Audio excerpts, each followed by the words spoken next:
శివ, కార్తిక్ చెప్పు. ఈ మధ్యన నేను ఒకటి గమనిస్తున్నా.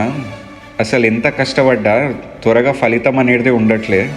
ఎందుకంటావు? అది చాలా కామన్ కార్తిక్. ఇక్కడ ఉండే వాళ్ళందరికీ అలా అనిపిస్తూ ఉంటుంది. బట్ ఆ టైంలో మనకి అత్యంత అవసరం అయ్యేటివి రెండు ఉంటాయి. ఫెయిత్ అండ్ పేషెన్స్, అంటే ఆశ మరియు సహనం. అది వాస్తవమే, కానీ ఎందుకు ఈ రెండు అంత ముఖ్యమైనవి అనుకుంటున్నావు? చూడు కార్తిక్, ఫెయిత్ అంటే మనం చేసే పనిపై నమ్మకం. ఒక విత్తనం నాటినప్పుడు వెంటనే పండు రాదు కదా, అదే పేషెన్స్ అన్నమాట. మనం కాస్త వేచి ఉండాలి. నమ్మకంతో ముందుకు వెళ్తేనే ఫలితం తీయగా అనిపిస్తుంది. అంటే నమ్మకం మనకు దారి చూపిస్తుంది, ఇంకా సహనం అనేది మనకు శక్తినిస్తుంది అంటవా?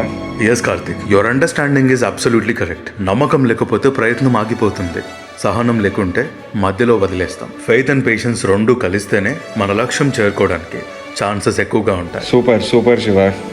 ఇక మీదట సమస్య అనేది వచ్చినప్పుడల్లా తొందరపడి ఆలోచించకుండా ఇవి రెండు, నమ్మకం ఇంకా సహనంతోని ముందుకు సాగుతాను. That sounds great Karthik. నమ్మకం, సహనం ఉంటే ప్రతి కళ నిజమవుతుంది. అండ్ ఫ్రెండ్స్, మీరు కూడా గుర్తుపెట్టుకోండి, మన జీవితంలో ఫెయిత్ మరియు పేషెన్స్ అనే రెండు రెక్కలతోనే మనం ఎగురుతాం. Do not forget that. If in case you like our content, share the reel and save the reel and do not forget to follow our account. మరొక మంచి టాపిక్తో మేము ముందుకు వస్తాం. Until then keep loving more.